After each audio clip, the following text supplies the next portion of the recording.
Madonna, the bold, brazen queen of pop. She puts in 110%, and she expects that from any of the people around her or in her crew. Glitzy choreography and fancy costumes make her concerts look more like a Broadway extravaganza. Tonight, Joyce Evans takes you backstage to see the show before the show. And now, the Bulletin with Larry Kane.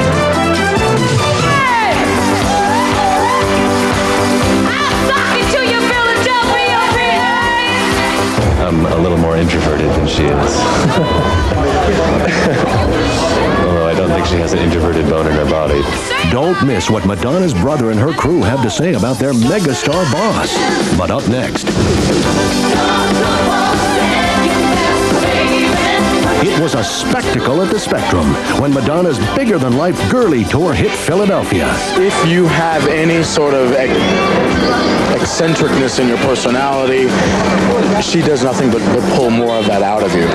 Join us for an exclusive backstage look at the work that goes into making Madonna the queen of pop when the Bulletin continues.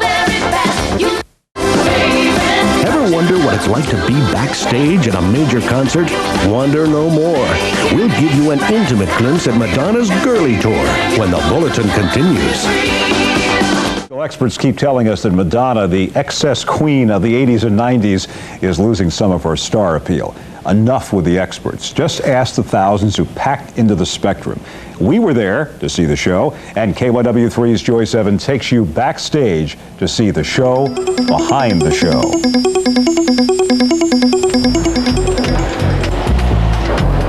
Love you, Madonna. Holiday!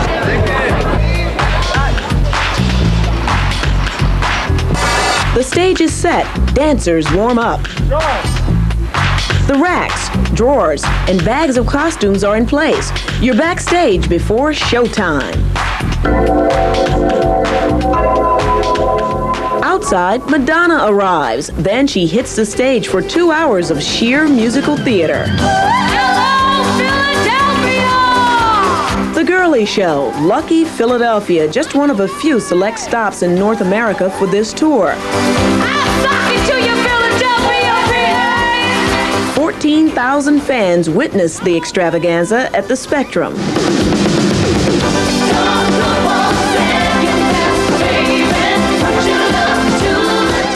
But there's much more that goes into any performance than just what you see from these seats. Preparation begins months in advance, and when it comes to a concert as big as the Girlie Show, a lot more goes into that production than just Madonna.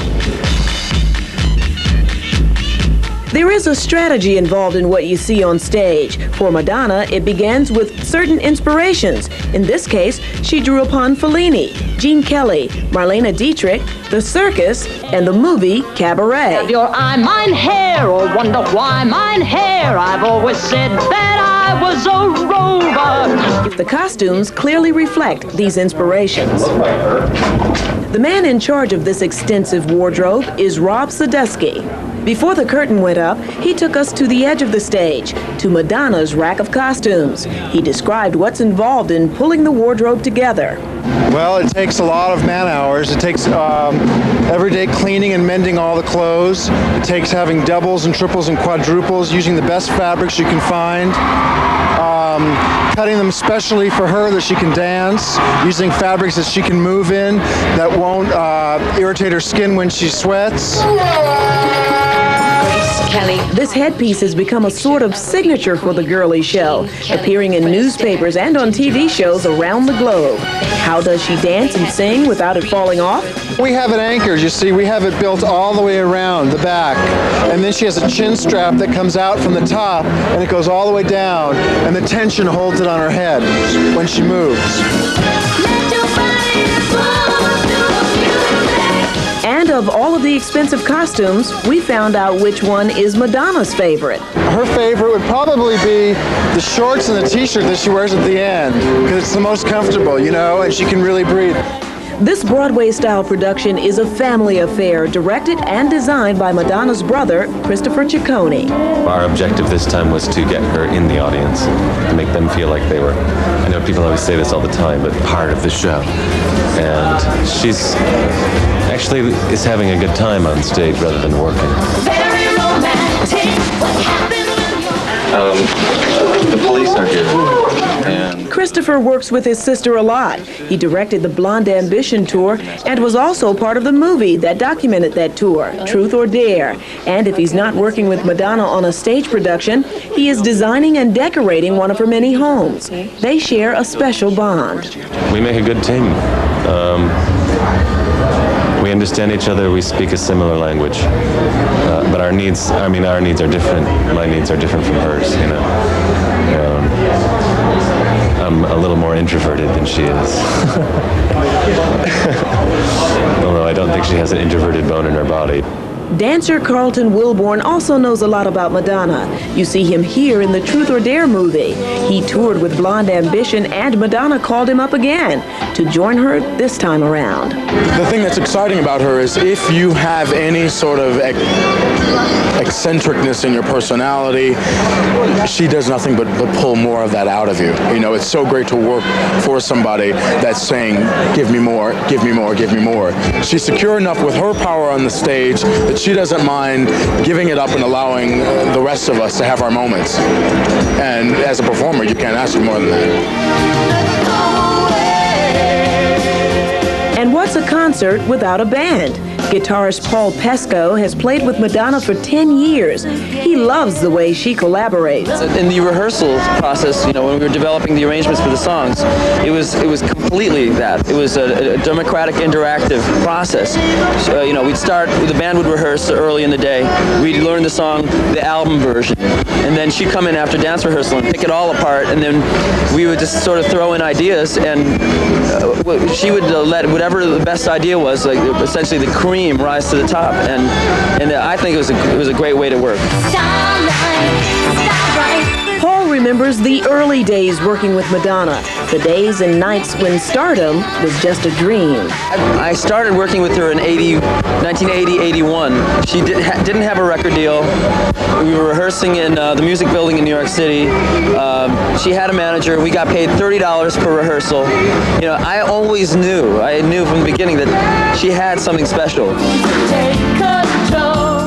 And when it comes to Madonna's work ethic, she gets a glowing review from Paul. People talk about how she's such a bitch, right? But she puts in 110%, and she expects that from any of the people around her or in her crew. Of all the things that are said about Madonna, few would disagree that she knows how to get our attention and keep it, even if only for a moment or two. Her movies may not be blockbusters, and her albums may not always break records, but like a cat, she appears to have 9 lives, and some observers say we should never count Madonna out. Just ask Maureen Orth. She interviewed Madonna for a Vanity Fair cover story. She says the singer has great instincts. I think that the real genius of Madonna is that she's a direct descendant of P.T. Barnum, and she has an absolute instinct about how to market and how to sell, and that's where her genius really lies. And it's all because she does it herself, and she thinks about it herself. She has great people working around her, but in the end, I think she's the one that makes it go. Everybody's got the fever. And no matter what her next move is, Orth believes Madonna will be around for a long while. I think Madonna's smart, I think she's shrewd, and I would never bet against her. You give me fever. When the curtain finally comes down on this concert tour, Smart Money says Madonna will reach into her bag of tricks with yet another reason to keep us talking.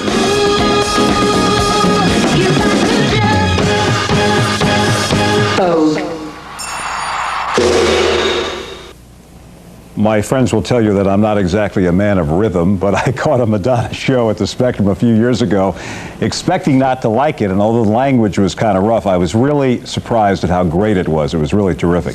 What's most interesting is the way she markets herself. As a self-promoter, she has no equal, and forget those critics, she'll be in vogue for a long time. We'll be right back.